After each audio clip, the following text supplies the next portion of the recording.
बहुत समय पहले की बात है। गांव में एक सुंदर लड़की आती है। पूरे गांव वाले उसे देखकर हैरान रह जाते हैं, क्योंकि उससे सुंदर लड़की उन्होंने आज तक नहीं देखी होती। अरे गोपाल भाई, वो देखो कितनी सुंदर लड़की है भाई। इसे आज से पहले तो कभी नहीं देखा। लगता है पास के गांव से आई है। हाँ भाई, मुझे तो इससे पहली नजर में ही प्यार हो गया है। कुछ भी हो जाए, मैं इसी से शादी करूंगा। अरे गोपाल भाई, लेकिन ये जंगल की ओर क्यों जा रही है? लगता है रास्ता भटक गई है। चलो, हमें इसे रोकना होगा। कहीं ये जंगल में चली गई तो जंगली जानवर इसे कच्चा ही खा जाएंगे। चलो चलो, इसकी मदद करते हैं। तभी वो लड़की जंगल की ओर चली जाती है। कुछ दूर जाते ही लड़की की सांस फूलने लगती है। वो सांस नहीं ले पा रही होती। मैं सांस नहीं ले पा रही, क्या करूं? मेरी सांस क्यों फूल रही है? तभी पास में उसे एक कुआं दिखाई देता है। वो भागती हुई जाती है और उस कुएं में कूद जाती है। अरे दैया रे दैया, गोपाल भाई, ये कमबख्त तो कुएं में कूद गई। तुम तो शादी से पहले ही विधवा हो गए। अब क्या करें? अरे बेवकूफ, जल्दी चल, हमें उसे बचाना होगा। फिर वो दोनों भागते हुए उस कुएं के पास जाते हैं। रामू, देख, तेरी भाभी की जान खतरे में है। तुझे उसे बचाना होगा। चल, जल्दी से कुएं में कूद जा। वाह बेटा वाह, शादी का लड्डू तुम खाओ और अपनी जान हम खतरे में डालें। मैं नहीं कूदने वाला इतने गहरे कुएं में। हाँ, कमबख्त, तू किसी काम का नहीं है। मुझे ही जाना होगा। फिर गोपाल कुएं में कूद जाता है और लड़की का हाथ पकड़ लेता है। जी, आप ठीक तो हैं? आप इस कुएं में क्यों कूद गईं? आप मरना क्यों चाहती हैं? अरे, आपने मुझे बचाने के लिए अपनी जान खतरे में क्यों डाल दी? कहीं आपको कुछ हो जाता तो मैं अपने आप को कभी माफ नहीं कर पाती। जी, ये तो मेरा फर्ज था। अरे गोपाल भाई, जल्दी से रस्सी पकड़ लो। मैं तुम दोनों को ऊपर खींच लूंगा। फिर रामू उन दोनों को रस्सी से ऊपर खींच लेता है। तभी गोपाल उस लड़की से प्यार का इजहार करता है और उससे शादी करने की इच्छा जाहिर करता है। लड़की भी उसकी बहादुरी देखकर उसे शादी करने के लिए हाँ कर देती है और उनकी शादी हो जाती है। फिर शादी की पहली रात। अरे प्रीतम, आज तो हमारी शादी की पहली रात है। मैंने फिल्मों में देखा है, पत्नी पति के लिए दूध का गिलास लाती है। तुम भी मेरे लिए एक गिलास गर्मा गर्म दूध लाओ ना। जी ठीक है, अभी लाई। फिर इतना बोलकर राधा रसोई की तरफ जाती है। तभी उसकी सांस फूलने लगती है। अरे नहीं, मैं सांस नहीं ले पा रही। लगता है मुझे अभी जाना होगा। तभी राधा भागती हुई घर से बाहर निकल जाती है। अरे ई का हो गया? अरे प्रीतम, कहाँ भागी जा रही हो? कौनो भूत वूत देख लिया क्या? अरे प्रीतम सुनो। फिर गोपाल भी राधा के पीछे पीछे भागने लगता है। राधा सीधे जंगल की तरफ भागती है। अरे कमबख्त, इतनी रात गए जंगल की तरफ क्यों भाग रही है? जंगल में मंगल करना चाहती है क्या? अरे मर गए रे। अरे प्रीतम सुनो, इतनी रात गए जंगल में जाना ठीक नहीं रहेगा। तभी राधा भागती हुई जाती है और सीधा उसी कुएं में कूद जाती है। अरे मर गए रे। ये क्या? ये नास मिट्टी तो फिर से कुएं में कूद गई। अब क्या करूं? फिर गोपाल भागता हुआ कुएं के पास जाता है। अरे प्रीतम, तुम ठीक तो हो? अब क्या करूं? वही कुएं के पानी में कूदते ही राधा की सांस में सांस आती है। शुक्र है थोड़ी सांस तो आई। अब जाकर मेरी जान में जान आई है। अरे प्रीतम, तुम ठीक तो हो? लो, ये रस्सी जल्दी से पकड़ लो, मैं तुम्हें बचा लूंगा। फिर गोपाल कुएं में रस्सी डालकर राधा को ऊपर खींच लेता है। तुम्हारा दिमाग खराब तो नहीं हो गया, जो फिर से इस कुएं में कूदकर अपनी जान देना चाहती थी? राधा गोपाल की बात का कोई जवाब नहीं देती और चुपचाप वापस अपने घर लौट जाती है। और फिर अगले दिन राधा मन ही मन सोचती है, लगता है मुझे इन्हें सब सच बता देना चाहिए। नहीं नहीं, अगर सच बता दिया तो दिक्कत हो जाएगी। नहीं नहीं, मैं इन्हें सच नहीं बता सकती। फिर रात होने पर, अरे प्रीतम, कल की रात तो चौपट हो गई, क्यों ना आज की रात को रंगीन बनाया जाए? जी ठीक है, मैं अभी आपके लिए गर्मा गर्म दूध का गिलास लाती हूँ। फिर राधा रसोई में दूध गर्म करने लगती है। तभी उसकी सांस फिर से फूलने लगती है। अरे नहीं, मेरी सांस फिर से फूल रही है। मैं सांस नहीं ले पा रही। लगता है मुझे अभी पानी में जाना होगा। फिर राधा रसोई से भागती हुई जाती है और गोपाल उसे देखता रह जाता है और वो घर से बाहर निकल जाती है। अरे नहीं, ये नास मिट्टी तो फिर से पीटी उषा बन गई। अरे कमबख्त, अब कहाँ भागे जा रही है? अरे मर गए रे, अब क्या करूं? कहीं ये फिर से उस कुएं में कूदने तो नहीं जा रही? फिर गोपाल भी उसके पीछे दौड़ना शुरू कर देता है। अरे नास मिट्टी, रुक जा, कहाँ भागे जा रही है? अरे रुक जा। राधा गोपाल की एक नहीं सुनती और सीधा उस कुएं में छलांग लगा देती है और कुएं के पानी के अंदर नीचे तक चली जाती है। गोपाल कुएं के अंदर झांकने लगता है। अरे कमबख्त, कहाँ चली गई?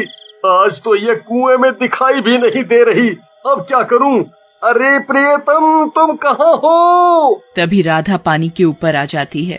राधा को देखकर गोपाल की जान में जान आती है। शुक्र है भगवान का, मुझे लगा तुम इस गहरे पानी में डूब गई। फिर गोपाल रस्सी फेंक कर राधा को कुएं से ऊपर खींच लेता है और राधा के बाहर आते ही उससे सवाल जवाब करने लगता है। बस राधा, बहुत हो गया। तुम कहीं पागल तो नहीं हो गई जो रोज रोज इस कुएं में कूद जाती हो? आज तुम्हें मुझे असलियत बतानी ही होगी। अगर तुम इस शादी से खुश नहीं हो तो ठीक है, मैं तुम्हारे साथ जबरदस्ती नहीं करूंगा। तुम मुझे छोड़कर जा सकती हो, लेकिन रोज रोज अपनी जान देने की कोशिश मत करो। नहीं नहीं जी, ऐसी कोई बात नहीं है। आपने मुझसे शादी करके मुझे एक नया जीवन दिया है। मैं आपके साथ बहुत खुश हूँ। अच्छा, अगर मेरे साथ खुश हो तो फिर रोज रात को अपनी जान क्यों देने चली आती हो इस कुएं के पास?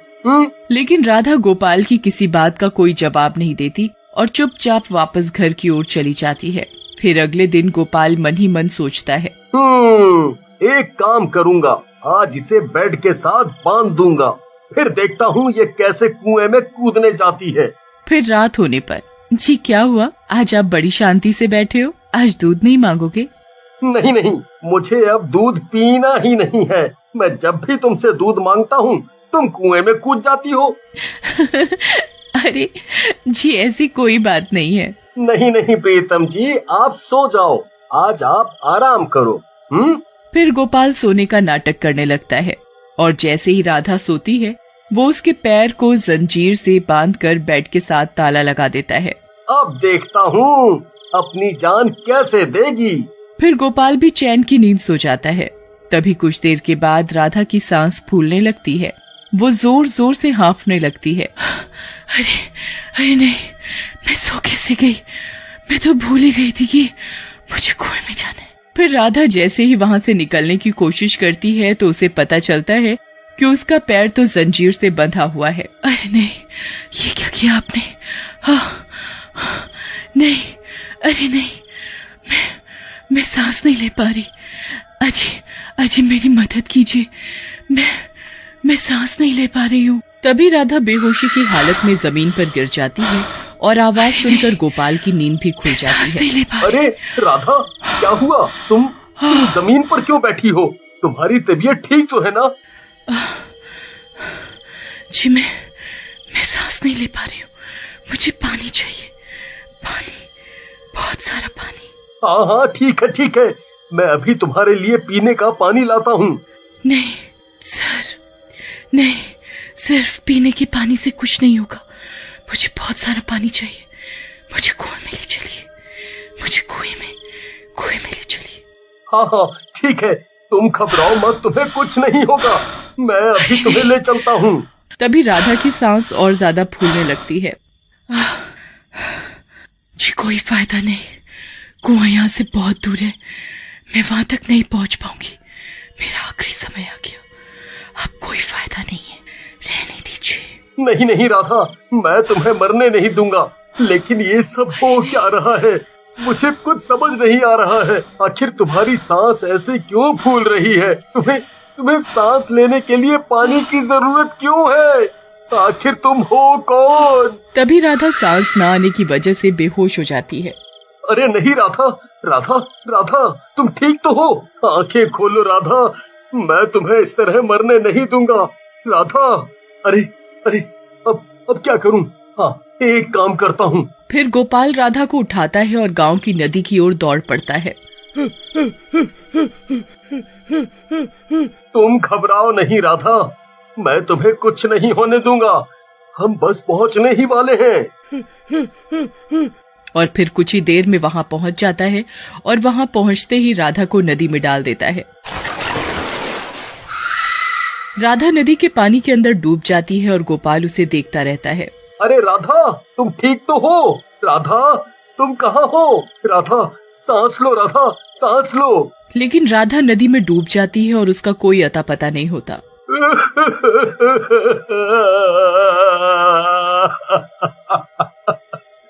नहीं राधा, नहीं, मैं तुम्हारे बिना जी नहीं पाऊंगा। राधा, राधा, मुझे छोड़कर मत जाओ। राधा, मैं तुम्हारे बिना जी नहीं पाऊंगा। ठीक है, अगर तुम नहीं तो मैं भी नहीं।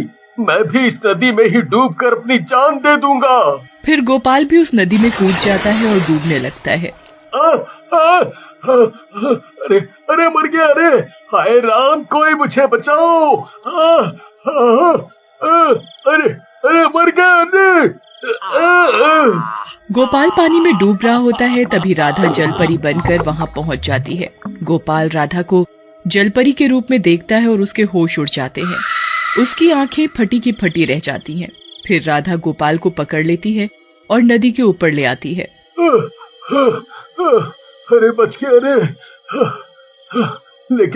लेकिन ये मैंने क्या देखा? राधा एक जलपरी है। नहीं नहीं, ऐसा नहीं हो सकता। मुझे जरूर भ्रम हुआ होगा। लेकिन जब वो सामने देखता है तो उसकी आंखें फटी की फटी रह जाती हैं। राधा गोपाल के सामने जलपरी के रूप में खड़ी होती है। गोपाल को अपनी आंखों पर विश्वास नहीं होता। अरे नहीं, तुम तो एक जलपरी हो। हाँ, मैं एक जलपरी हूँ। इसलिए मुझे थोड़ी देर के बाद पानी में सांस लेने की जरूरत पड़ती है। मैं ज्यादा देर तक बिना पानी के नहीं रह सकती। ओह, इसलिए तुम बार बार कुएं में कूद जाती थी। मुझे लगा तुम मेरे साथ खुश नहीं हो, इसीलिए अपनी जान देना चाहती हो। जी, आप मेरी असलियत जानने के बाद मुझे छोड़ तो नहीं देंगे? अरे नहीं नहीं राधा, कैसी बातें करती हो? मैं तुमसे बहुत प्यार करता हूँ। मैं तुम्हें कभी नहीं छोड़ूंगा। चलो अब घर चलते हैं। फिर जैसे जैसे वक्त बीतता है, राधा की पानी की प्यास और बढ़ती जाती है। अब उसे हर वक्त पानी की जरूरत महसूस होती है। अरे नहीं, मैं सांस नहीं ले पा रही।